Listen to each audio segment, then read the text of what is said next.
struggle for liberation. Many tens of thousands of artists have called for a ceasefire, for justice, and for accountability across a whole range of open letters and initiatives, including in film, in visual arts, in literature, and so much more. So, alongside this, artists and cultural workers have also refused to allow their labour to cover for companies and institutions who are actually enabling Israel's genocide and apartheid against the Palestinians. And I think, because these campaigns often have the capacity to be very high profile, they also have a huge part to play in educating and politicising a whole variety of people who are kind of engaging with our movement for the first time. For example, in Britain, this summer we've seen Barclay forced to end sponsorship of all its festivals after hundreds of bands and artists refused to perform at Barclay-sponsored events. So this started with the Great Escape in Brighton in May, which was amazing, before moving down to Latitude and Download. And Barclays has also faced a sustained and very determined campaign through its performers and artists demanding that Sadler's Wells Theatre severs ties to the bank. And then also earlier this year, we saw thousands of international artists, hundreds of queer organisations and individuals campaigning for apartheid Israel's exclusion from Eurovision. And we saw many venues cancelling their screenings, for example, like the biggest one that was in London didn't get screened again, so that was great. I have the honour and pleasure of introducing our three speakers who will talk about their work in this space, and then we'll have a question and answer session after that. And we've got roaming mics that will go around, so just please wait for the microphone to get to you, or we'll be able to. So our first speaker is Miranda Pennell. She is an artist, filmmaker and teacher whose work often whose films often rework images of British colonial archives as a way of looking at contemporary situations today. Miranda organises with Artists of Palestine UK, which was founded in 2015 in response to the Palestinian call for an academic and cultural boycott of Israel. It was inspired by the role of artists in their struggle against apartheid in South Africa, and it coordinates topical and artist-led campaigns that aim to hold Israel account for its crimes against Palestinian people. We also have Rida Hamidou, who is a playwright and organiser. His works have been commissioned by the Bush Theatre and performed at the Harold Pinter Theatre for the Jamie Lloyd Company. He is a founding member of Cultural Workers Against Genocide, which is a campaign of cultural artists and industry workers in Britain. And then we also have Rosie Warren, who is co-founder of Book Workers for a Free Palestine. So I will now hand over to our speakers, starting with Miranda, who has joined us in. Hi everyone. Sorry I can't be with you in person. It's a real honour to be here digitally, however. So as Celie has just said, the past months have seen an unprecedented outpouring of cultural solidarity. At the start of the genocide, our group, Artists for Palestine, published a letter with 4,000 artists calling for an immediate ceasefire, for an end to our government's green lighting of blatant war crimes. And in the same week, 800 well-known writers called for an immediate ceasefire and an arms embargo in the pages of the LRB. 8,000 visual artists called for Palestinian liberation and an immediate ceasefire in a letter in Art Forum magazine. And a few weeks later, a group of 7,000 musicians for Palestine published a statement citing as an inspiration artists against apartheid that helped to end the regime in South Africa. So within a few weeks, multiple new groupings of cultural workers were emerging, organising in creative ways, pressuring arts institutions who've been entirely silent about the slaughter in Gaza, for the most part, and most visibly by advancing the movement for boycott and divestment in the field of arts and culture. So the fact is that the field of culture and all its workers is one to be reckoned with. And as such, it is seen as a key battleground by those seeking to shield the Israeli regime from criticism and accountability. Everyone, including audiences and arts workers, has a stake in culture in the broadest meaning of the word, just as everyone has a stake in questions of rights, justice, and liberation.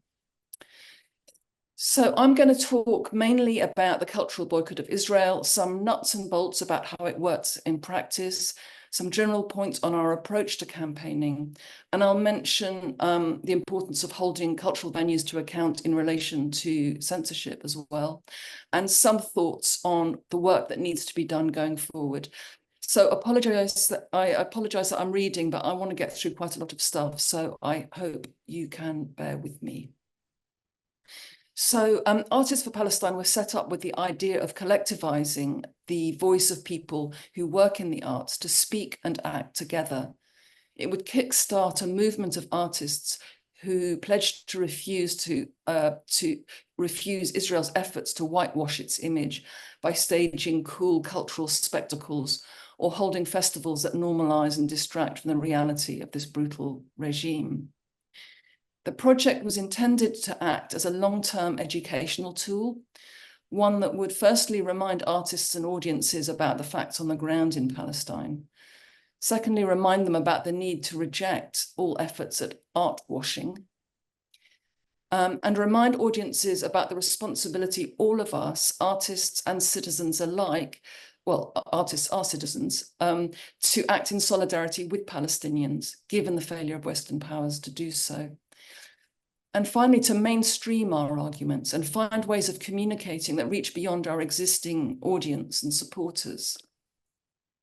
So as Celie pointed out, the cultural boycott is in the first instance a withdrawal of labour by culture workers, a collective refusal to work with institutions that are complicit with Israel's regime, and to declare that refusal publicly, so moving away from individualised silent boycotts. And conversely, cultural boycott involves artists and audiences pressing arts venues and organisations to end all partnerships with bodies that are complicit with apartheid and with genocide. So I'll say a little bit more about complicity later on. I think Celie said in her introduction that Artists for Palestine was founded in response to the Palestinian call for a cultural boycott of Israel.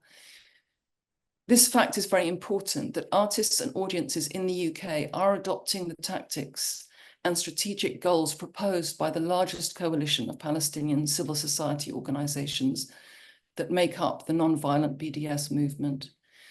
And specifically for us, from the cultural branch of the BDS movement, the Palestinian Campaign for the Academic and Cultural Boycott of Israel, which I'll refer to as PACB, the acronym, here on in.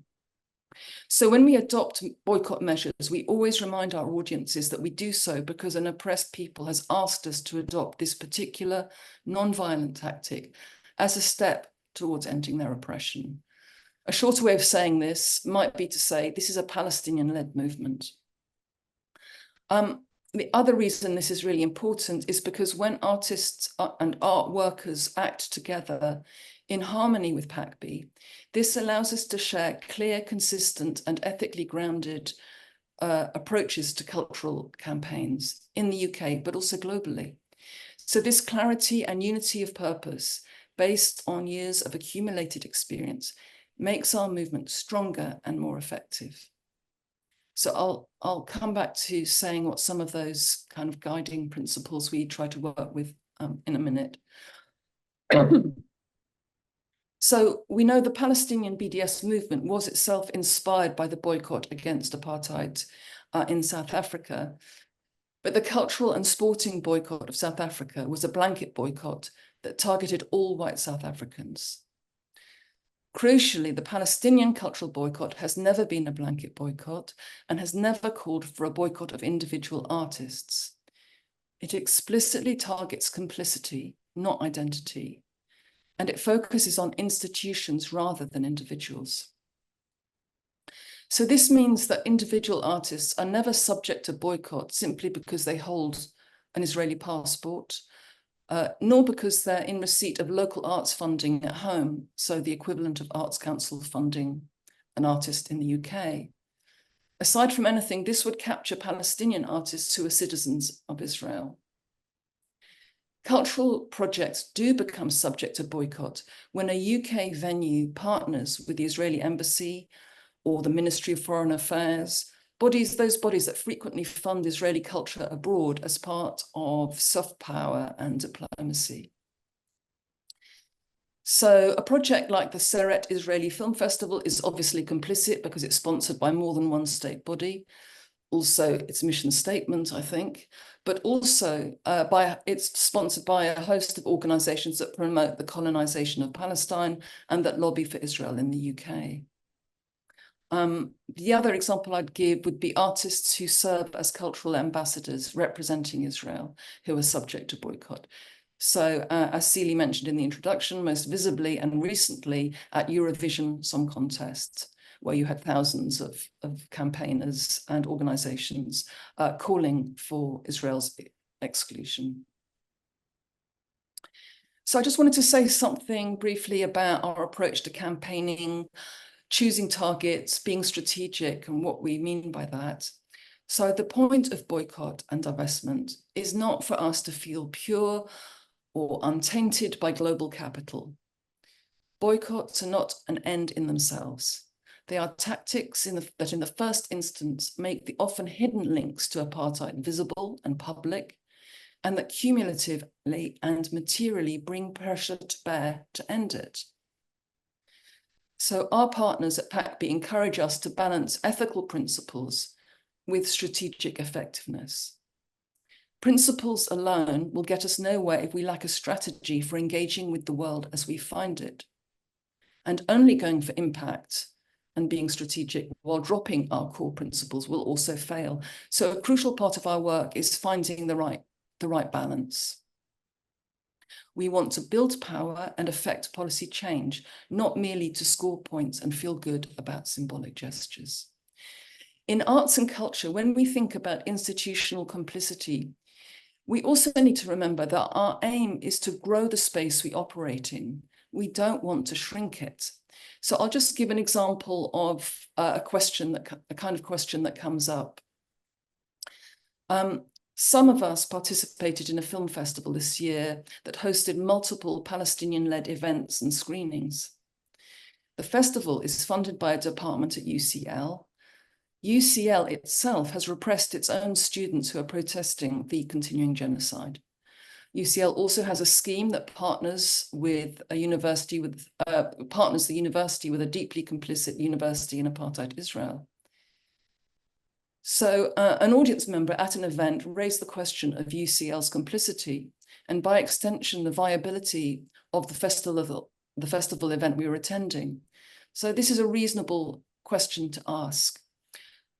But it would clearly be counterproductive to be so purist as to stay away from an independently curated festival that platforms Palestinian voices during a genocide because of the policies of UCL's leadership.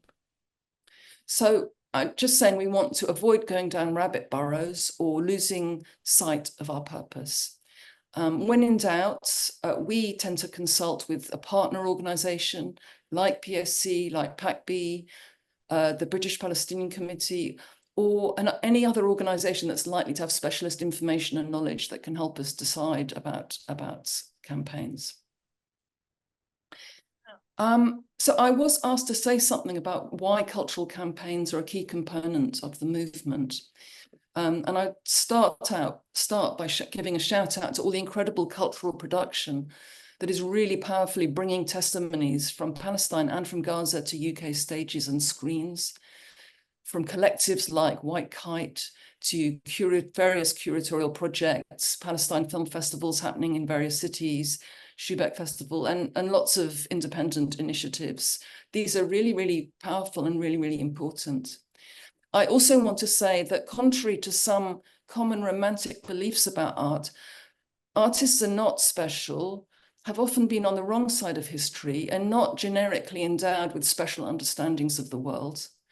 Art is not intrinsically good, does not have the magical powers to build bridges or cross militarized borders, nor bring oppressor and oppressed together. But artists' voices can be important in as much as artists are sometimes in a position to publicly name the things that our political and media class consistently refuse to name. Artists are skilled communicators and image makers. Most artists will have audiences, networks, and circuits at varying scales from the intimate and the local to the global. and a small number of artists have huge reach, large fan bases, and are considered influencers. We've been able to generate media interest in stories about cultural solidarity through the culture or entertainment pages of the mainstream press, where Middle East politics desks are much more closely guarded or censored in terms of what stories they'll publish. And as I mentioned earlier, a sign of the movement's success is the fact that the field of culture is understood as a crucial battlefield by defenders of Israeli apartheid. This is because of an irreversible cultural shift in public attitudes towards the Israeli regime and its treatment of Palestinians, and this represents an enormous challenge to them. Attacks on the autonomy of art spaces by pro-Israel groups tells us a lot about the desperation to try to simply make certain things unsayable and to try to make cultural spaces wary of hosting certain kinds of conversation. So I'm just going to briefly mention one example of how we've held cultural venues accountable when they try to censor Palestine. Earlier this year, more than 1,400 arts workers demanded that the Arnolfini Arts Centre in Bristol apologise and adopt reparative measures after it censored 2 Palestinian film and poetry events. In the end, after a long 6 months, the board's apology went further than most of us expected. They apologised and acknowledged the harm done by cancelling the Palestinian events, and also fully acknowledged and named the genocide and its impact on artists and audiences. They also committed to writing new policies in collaboration with local artists. And not long after the board made this fulsome apology, the CEO of Arnolfini stepped down. So I consider that a really successful campaign. It was a hard campaign, but I think this is due to a number of factors. Number one, an egregious and clear-cut case of censorship that everyone could get behind. That made this a really important case. We had permission from the Bristol Palestine Film Festival for us to campaign on their behalf. They were the organisation whose events were censored. And then there's the tenacity and commitment of a group of local arts workers in Bristol. So they felt artists' voices should be at the forefront of the campaign in Bristol, and they reached out for support. They shared with us an understanding of some of the existing and historic problems at the Arnolfini, which we wouldn't have known about. They repeatedly made clear their support for the workers at the venue and focused on the issue of leadership. And these arts workers had a stake in needing a well-governed art centre in Bristol. They were clear that they wanted to correct a wrong, but did not want to bring the institution down, because a lot of institutions are in precarious financial situations. So they were a group who put in months of exhausting and careful work and were ultimately really successful. I must be coming to the end. I just want to quickly say one of the things that I've been thinking about is that in Scotland, we're talking about escalating the campaigns and how we really need to do that at the moment, really up the ante. In Scotland, 100 arts organisations have endorsed PACB's call for cultural boycott, which is fantastic. And in Ireland, arts organisations are using a slightly different model, the apartheid-free zone model, which is similar in effect. So I think we need to build on this in England and Wales, starting with small and mid-scale friendly collectives, publishers, art spaces, venues, and then building out from there. So that's something I'd be really interested in developing. Finally, just to say, in case there's any doubt, we are and must be pro-art and pro-culture and aim to both pressure and support arts organisations to be better and do better. We're not here to burn them down.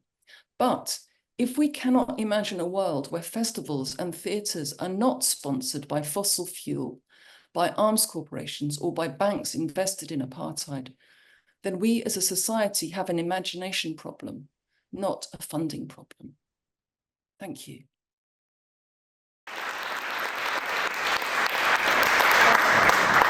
Hello. Yeah. Thank you so much, Miranda. That was really amazing to hear, and listen to the kind of huge successes you've had, and thinking about where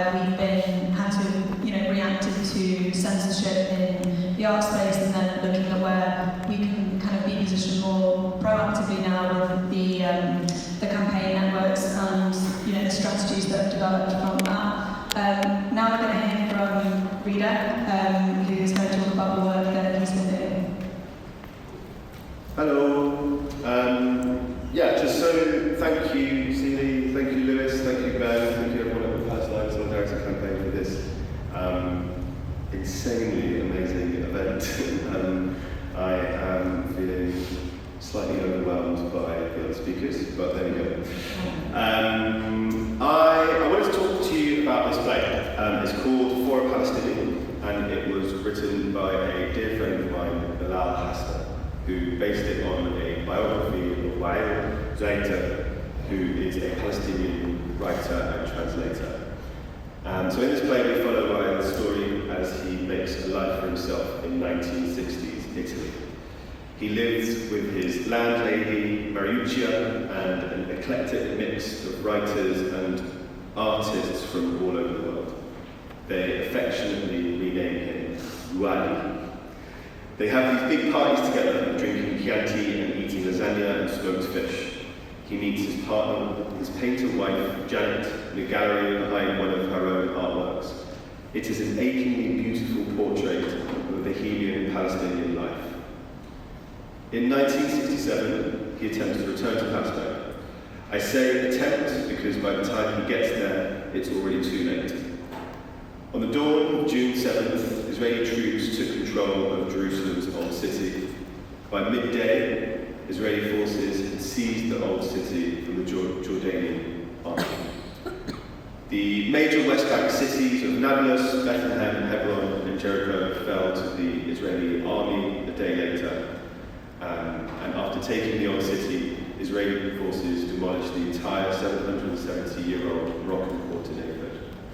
Approximately 100 Palestinian families living in the quarter were ordered to evacuate their homes, and the neighborhood was bombed and completely demolished. In 1967, as you know, Israeli forces ethnically cleansed and destroyed several Palestinian villages, expelling some 750,000 Palestinians from their homeland. When Wael comes back to Italy, he and Janet and his friends set up the Italian Committee in support of the Palestinian people. It's a committee of trade union leaders, feminists, students, and artists. The movement is strong, and Wael spends his days teaching his community about Palestinian history. It's not easy by any stretch, but soon they get an office, and each week it is full with people coming to learn and mobilize. He answers questions and builds a network of committed group members. In 1968, in Italy, students are in coffee shops, reading Canafini, smoking cigarettes, and discussing liberation. A year later, in 1969, Hannah Michael visits Milan, and 20,000 Italians come to watch him speak about Palestine. Recording stopped. It's going great, until, of course, it isn't. In 1972, 11 Israeli Olympic athletes are taken hostage and killed by a Palestinian group called Black September. Sympathy for the Palestinian cause dries up. One by one, numbers start to dwindle, and the committee meetings become quieter until one night no one shows up. Wael is left to wait in the office on his own. It's over. Khalas. He goes to tear down the Palestinian flag hanging up on the office wall, but just before he does, his landlady, Mariuccia, appears in the doorway, and she starts to laugh. "I was so in love," she says. He's very confused at this point.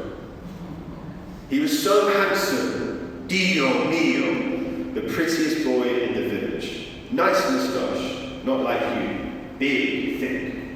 We call him Juan because his voice was so high, like a singer's. I was so in love." Wael is stunned. What does she mean? What does any of this have to do with love? It's all love, Joanie. It's all love. Over the past 10 months, the Palestine Solidarity movement has been demonised. From being labelled hate marches to violent arrests on campus to egregious cases of censorship by art institutions.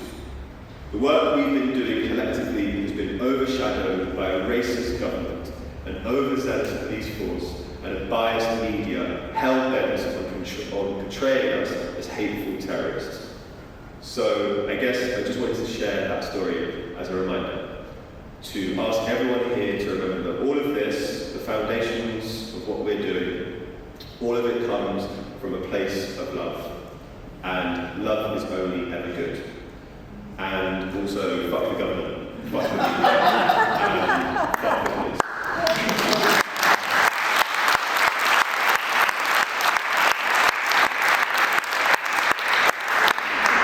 Cultural Workers Against Genocide was set up in November as a response to Sadler's Wells' funding relationship with Barclays Bank.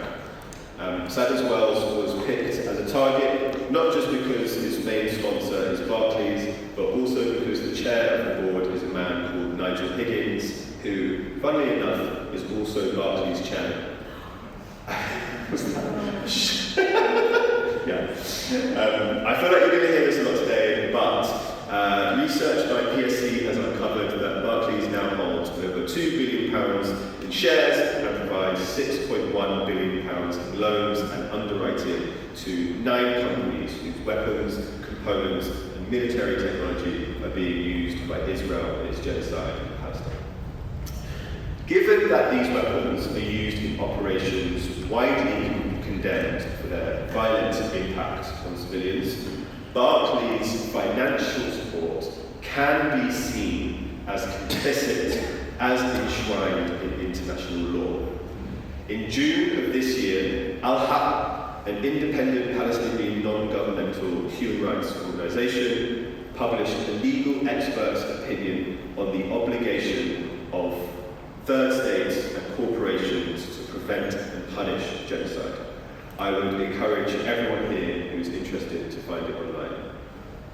It describes how, given the ICJ's ruling of potential for genocide in Gaza, corporations who have financial links in Israel, or in Barclays' case, who actively finance the weapons used in the genocide, these companies could be tried for corporate complicity in court. She says, corporate complicity does not require direct participation in genocidal acts, but can be established through the provision of substantial support, such as financial resources that significantly aids in the perpetration of these crimes. As the ICJ's interim order states, third parties, including corporations, have a duty under the Genocide Convention to prevent and not to contribute to such acts. Barclays' financial ties to companies arming Israel thus implicated in the violence, as these funds effectively enable the continued military operations that result in Israel's large-scale and blatant human rights violations. The foundations of Israel's 76-year-old regime of settler colonial oppression are shaking, and we are ever closer to liberation. A lot of this has been said already, and you're going to hear it a lot more throughout the day, but let's do some wins. After a boycott by over 100 artists, the South by Southwest Festival in Texas ended its partnership with the US military and arms companies involved in arming Israel. In June, under pressure from boycotts, Live Nation dropped Barclays Bank as a sponsor for all of its 2024 festivals. And just this week, the UK's biggest private pension fund has divested $100 million of Israeli assets, including Israeli bonds, following sustained pressure from members.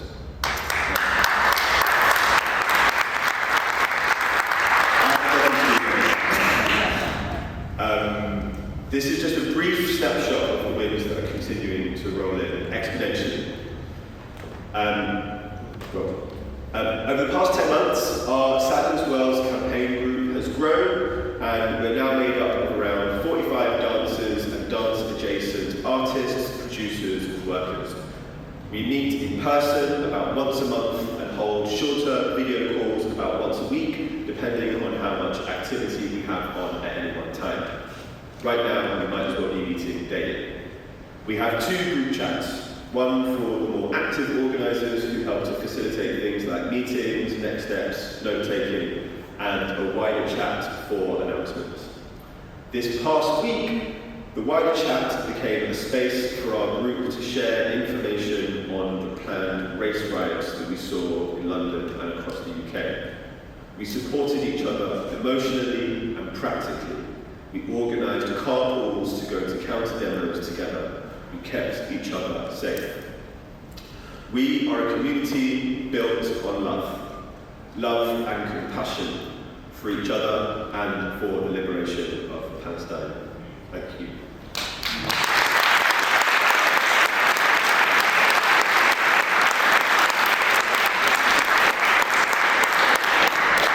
So I'm a co-founder of a group called Book Workers for Free Palestine, and I've been asked to come and talk about what's been going on in the literature sector, which is a lot, as you guys maybe already know. Maybe most prominently in the US, I'll start. There is a group called Writers Against the War on Gaza, which formed very quickly after October 7th, and organised a letter that was signed by thousands of writers calling for an immediate and permanent ceasefire, which I think was a real litmus test of kind of where we already were and a temperature check of who could be relied upon, which writers were kind of already with us at that stage.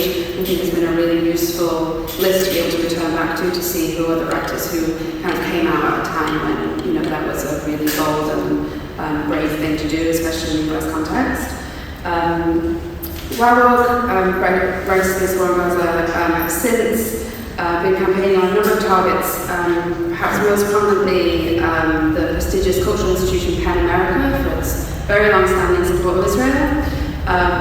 In March, end of March, PEN America's leadership did finally call for an immediate but not permanent ceasefire, not because of the 6 months of live-stream genocide that had brought about a crisis of conscience, but because over 1,000 American writers, in protest of the organization's failure to defend their colleagues in Gaza, had sworn to refuse participation in all PEN America programming. On April the 22nd, the PEN Literary Awards ceremony was completely cancelled after an overwhelming majority of the nominated writers, so the people who were up for the awards and, you know, had a real stake in that refusal, you know, were refusing thousands of dollars in prize funds potentially, withdrew from consideration, and the estate that controls the largest award, the Gene Stein Book Award, withdrew the prize money from PEN America and gave it instead to the Palestinian Children's Relief Fund. Less than a week later, after a second waterfall of principal withdrawals, PEN America was also forced to cancel its flagship World Voices Festival. So amazing work that our work have been doing, and, you know, check them out and follow what they're doing ongoingly. Closer to home, as you may have seen, a group called Fossil Free Books, who've been long campaigning about fossil fuel money in the literary sphere, have been running a campaign against Bailey Gifford, an investment company. It's a long-standing campaign against what is essentially the major literary sponsor. It sponsors all of the literary festivals across the UK. Because of their investments in both fossil fuels and in companies that are complicit in the Israeli occupation. Bailey Gifford sponsors, it sponsors Edinburgh Festival, Hay Festival, a whole host of all the literary festivals we've all heard of. And so this summer, many writers joined Fossil Free Books' call to either boycott or to disrupt, to, you know, make interventions, to make speeches in solidarity with Palestine, to call out, to call on the festivals to put pressure on Bailey Gifford to divest from both of these spheres. In response, Bailey Gifford proved itself to be an unreliable and extremely unethical investor when it decided, rather than to make the, you know, completely reasonable divestment that Fossil Free Books was demanding, to withdraw its sponsorship of all the literary festivals. Kind of childish, if you ask me. The main demand of Fossil Free Books has always been for Bailey Gifford to divest from climate destruction and Israel's genocide and underlying apartheid against Palestinians. Obviously, the fact that Bailey Gifford walked away from those partnerships shows it was never a reliable ethical source of funding, and as Miranda was saying, we shouldn't have to accept blood money in order to have cultural institutions, so good riddance, we'll do well without you. as we've heard, there is growing confidence in the movement in terms of boycotting and kind of finding where our leverage is against cultural institutions that have not spoken out. So for just one example, similar to the Alfini in Bristol, a venue called Home in Manchester, you may have seen, tried to cancel a PALFest event, Palestine Festival of Literature, and there was a very quick and very vocal campaign of threat to boycott organically, and the venue was forced to apologise for reinstating the event, and the event went ahead. So I think there's been a real kind of flexing of that leverage as we've learned from each of these campaigns. And so the group I'm involved in, Book Workers for Free Palestine, was formed in around November mainly. Initially, a number of book workers within the publishing houses, book industry, who are under-unionised but are unionised by mostly the NUJ. So a number of us in the NUJ, put through ceasefire motions in our branches, and they got together and talked about, well, what does a campaign within publishing look like, kind of ongoing, that it isn't just, putting important but insufficient ceasefire motions. And so two groups were formed. One was Book Workers for Free Palestine, the other was the Just Reporting Network, which is a group of journalists who are, advocating raising awareness of the, consistent murder of their colleagues in Gaza and elsewhere in Palestine. So our group is workers inside publishing houses, literary agents, illustrators, translators, as well as writers themselves, so kind of across inside and kind of outside of the publishing houses. And we got together to kind of think about, as with any boycott or divestment campaign, what is the specific context? What is the kind of sectoral complicity? Where are the links? How is our sector kind of involved in the occupation, or where are the kind of financial links and the institutional links? And what we found when we started talking to people about the boycott was that there was a real lack of confidence, even among people within the group, about how are publishers involved and aren't publishers, as Amanda was saying, kind of bastions of freedom, isn't literature something that transcends borders? Shouldn't we be, trying to get our stories published in Israel so that, Israeli readers can be enlightened? That kind of rhetoric you get with a lot of the kind of artistic boycott. And so it became clear there was a kind of real lack of information about, the very real links that exist between many of the publishing houses in Israel and the state and the occupation, both ideologically and materially. And so we basically set out a team, both Hebrew speakers and not, to look into, what are those kind of specific links, and we're kind of compiling a database basically that will be searchable, that you'll be able to put in any publishing house in Israel and see what are the ways that they're complicit, what are they doing, and also who are they publishing, where are the kind of links to English language writers.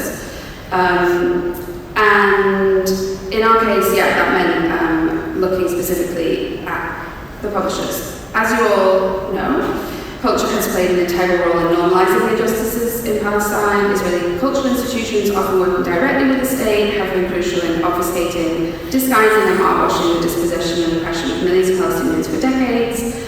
And as you all probably know, cultural institutions can end their complicity by meeting two requirements, very simple: denounce and distance themselves from Israel's genocidal apartheid regime, and affirm the full protected rights of Palestinian people under international law, including the right of return. Not a single Israeli book publisher, be it trade, or academic, agent, or other publishing institution, has met these two basic demands, not one. We're aware of no Israeli publishing institution that has spoken up against Israel's pervasive practice of targeting Palestinian writers and scholars for death and persecution, against Israel's destruction of Palestinian libraries, printers and publishing houses, nor against Israel's now widely known practice of scholasticide, even as it continues to destroy Palestinian schools, universities, libraries and archives. So silence is complicity, and every Israeli publishing and book trade institution remains complicit in a way that becomes more glaring and damning by the day. And so now what we're seeing in the literature sector is all of these groups, so Writers Against the War on Gaza, there's a new group called Books Against Genocide, which are workers within the big five publishers. As you probably know, publishing is dominated by five kind of mega corporations. A group called Publishers for Palestine, Fossil Free Books, the Palestine Festival of Literature, us and PACB, and we are kind of coordinating our cultural boycott work together. creating this database of information and also working on mobilizing writers to ensure that they're not complicit, that they're not working with these publishers not having their work translated and published in Israel. And we are currently working on a campaign that I can't tell you very much about right now, but that will be there will be a lot more information coming in a few weeks' time, and that we'll hopefully be launching in September. So if you would like to follow along for that, and hopefully you would, please follow Bookworkers and Recipes from Gaza and all of those groups, and watch out for them.